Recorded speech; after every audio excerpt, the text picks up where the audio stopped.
तो गो इंद्रियों को कहते हैं और कुल उनका समूह। तो जो इंद्रियों का समूह है, तो इंद्रियों का समूह क्या है? हमारा शरीर। हमारे शरीर में 10 इंद्रियां हैं, इनका समूह क्या कहलाता है? गोकुल। और इसमें जीवात्मा बसती है। वो जीवात्मा क्या है? भगवान कन्हैया। तो भगवान कन्हैया इस गोकुल में बसते हैं और इस गोकुल में रह करके बाल लीला करते हैं, अर्थात इंद्रियों में रह करके बाल लीला करते हैं। लेकिन 11 वर्ष के पश्चात गोकुल में नहीं रहते, फिर कहाँ चले जाते हैं? फिर चले जाते हैं मधुपुरी अर्थात मथुरा, जहां पर कौन रहता है? कंस। कंस क्या है? अहंकार। क्योंकि व्यक्ति जब इस गोकुल से हट करके आगे बढ़ता है ना, तो फिर उसको अहंकार घेरता है। तो इसी प्रकार से आज अक्रूर जी गोकुल को जा रहे हैं और जब पहुंचने के लिए होते हैं तो विचार करते हैं कि आज मैं उन चरणों के दर्शन करूंगा जिन चरणों के लिए मैं इतने दिनों से इंतजार कर रहा था। वही भाव आए हैं जो रामचरितमानस में तुलसीदास जी ने विभीषण के लिए लिखे हैं। जिस प्रकार से कंस ने आज अक्रूर जी को भेजा, उसी प्रकार से रावण ने अपने छोटे भाई को धक्का मार के निकाल दिया था। और वह विभीषण किससे मिलने चला था? राम से। तो जैसे भाव विभीषण के थे, वही भाव आज अक्रूर के हैं। और विचार करते चले जा रहे हैं, देखा जाए चरण जल जाता,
वही भाव है।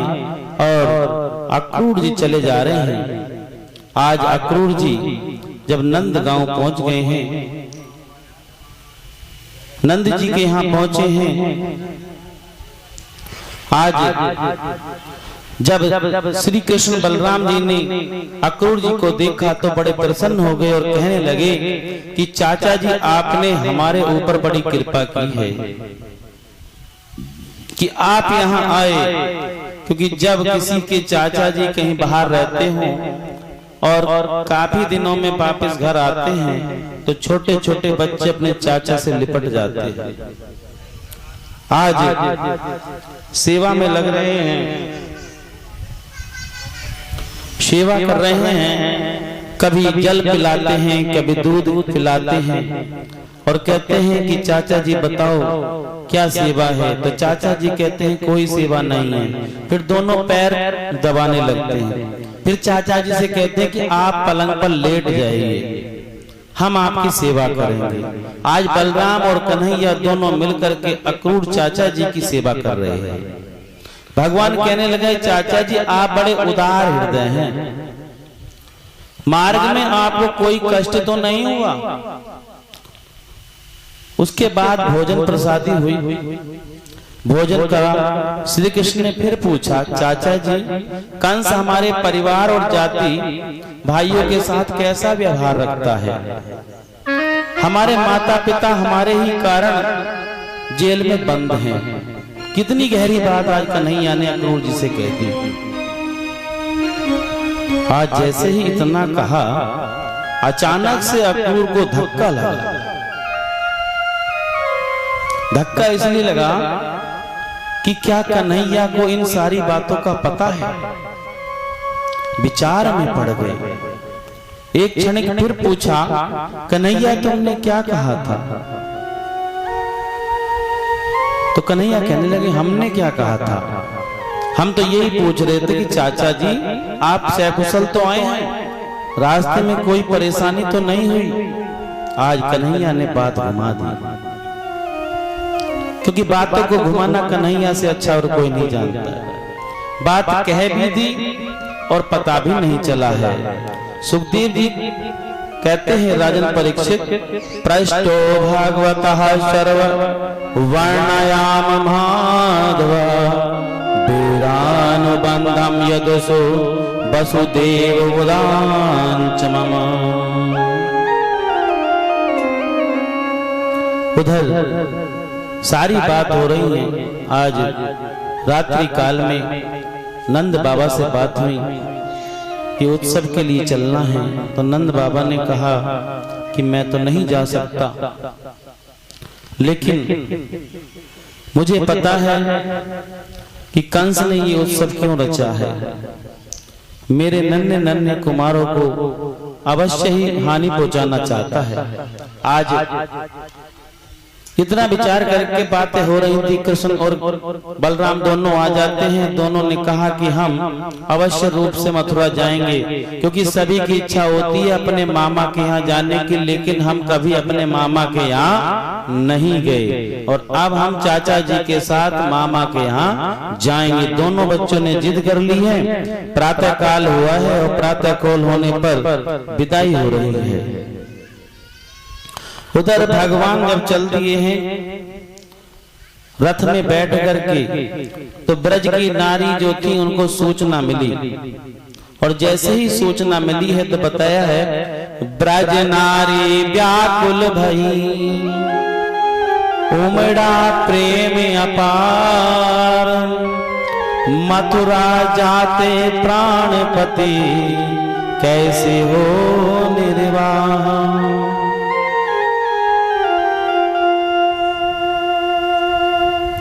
तो कहने लगी है कि हे प्रभु, आपके साथ हम बड़े ही आनंद के साथ रहे, आज आप जा रहे हो।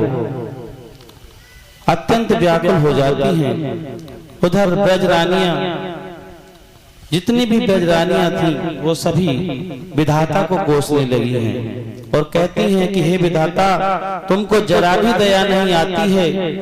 तुम पहले तो प्राणी को मैत्री भाव से मिला देते हो, लेकिन फिर एक क्षण ही उसको दूर कर देते हो। आज ब्रजरानियों से बिछड़ते हुए बड़ा ही कष्ट हो रहा है। ब्रजरानियां रोने लगी हैं। उधर माता की बड़ी ही बुरी हालत है। यशोदा मैया रो रो करके बुरा हाल कर दिया है। आज रोने लगी और कहने लगी हैं, मथुरा को मत जा कन्हैया, तेरी रोवे यशोदा मैया। मथुरा को तो ना जा कन्हैया, तेरी रोवे यशोदा मैया।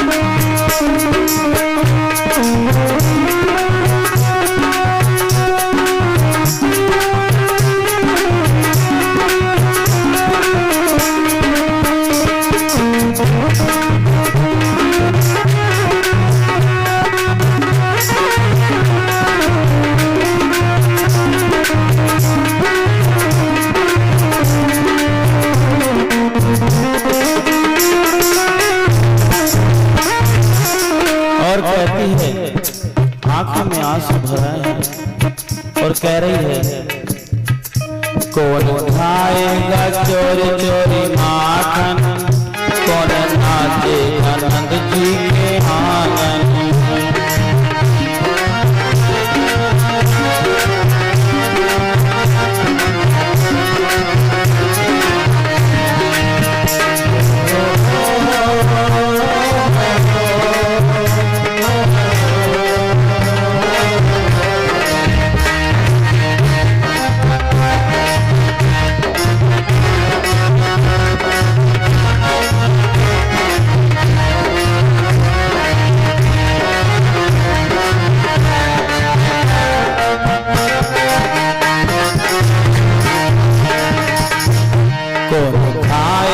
चोरी चोरी माखन, कौन नाचेगा नंद जी के आंगन, कौन लाभे को तेरे घेर गैया, तेरियो वै यशोदा मैया।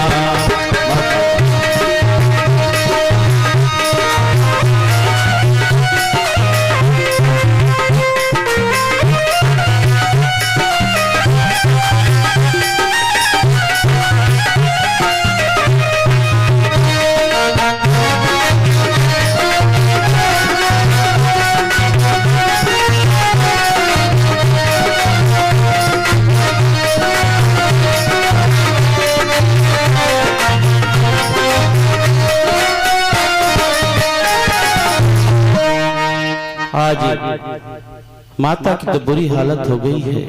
उधर गोपियां कहने लगी, हे अक्रूर जी, हमने आपका क्या बिगाड़ा है जो हमारे प्राणनाथ को लिए जा रहे हो। हे अक्रूर जी, तुम्हारा स्वभाव नाम से विपरीत है। नाम तुम्हारा अक्रूर है और स्वभाव तुम्हारा क्रूर है। आज हमारे प्राणों से प्यारे कन्हैया को हमसे दूर किए जा रहे हैं। कहती हैं, सुंदर तन अति सौम्य सुख, पर स्वभाव से क्रूर, सुंदर वे नर मूर्ख हैं, तेरो नाम धरो अक्रूर। सुंदर वे नर मूर्ख हैं, तेरो नाम धरो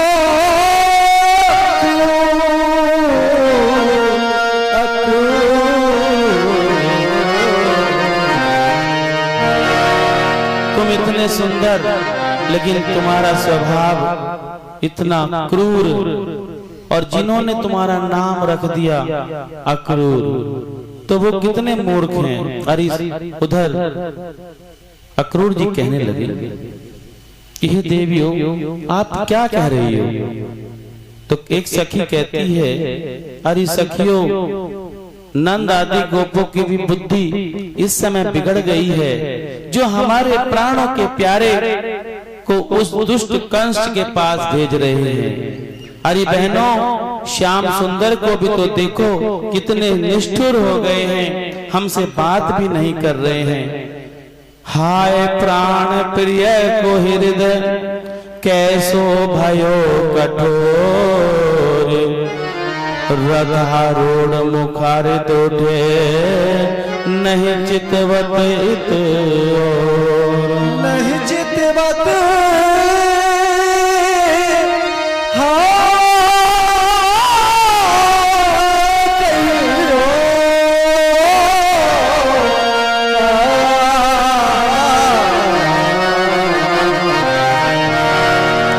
आज समस्त गोपियां अपनी लज्जा को छोड़ करके ऊंचे स्वर में पुकारने लगी हैं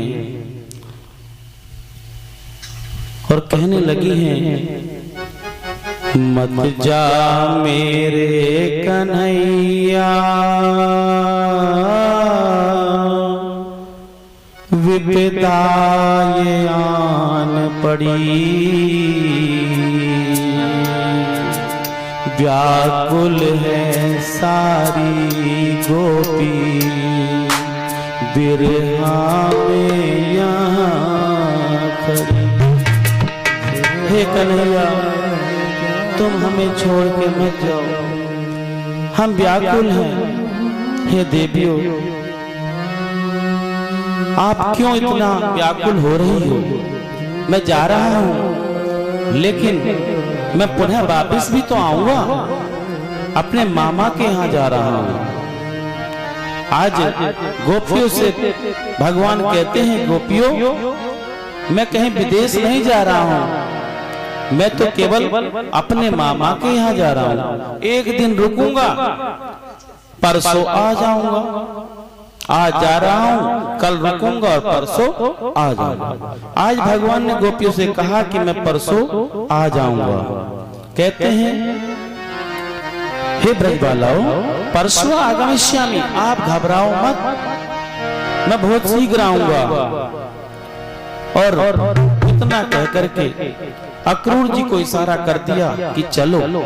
आज अक्रूर जी ने रथ चला दिया और गोपियों की विरह दशा ऐसी हुई, एक एक पल बनायु घोषा, दारुण पीड़ा का आगार। आंखों में छाई बरसा ऋतु, अविरल बहे अश्रु जलधार।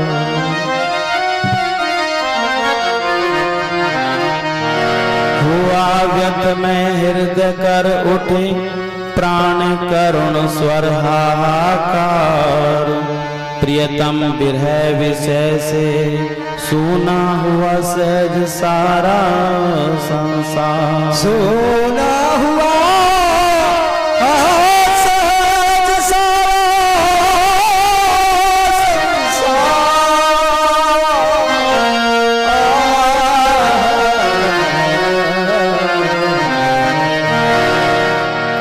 आज भगवान कन्हैया चल देते हैं, अक्रूर जी रथ लेकर के चले जाते हैं। उधर कहने लगती हैं कि अब तो कन्हैया चले गए हैं, और विरह वेदना में कहती हैं और कहती हैं, जग में दिल नहीं लगता रे मोहन, आना है तेरी नगरी।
तेरे अब चैन पड़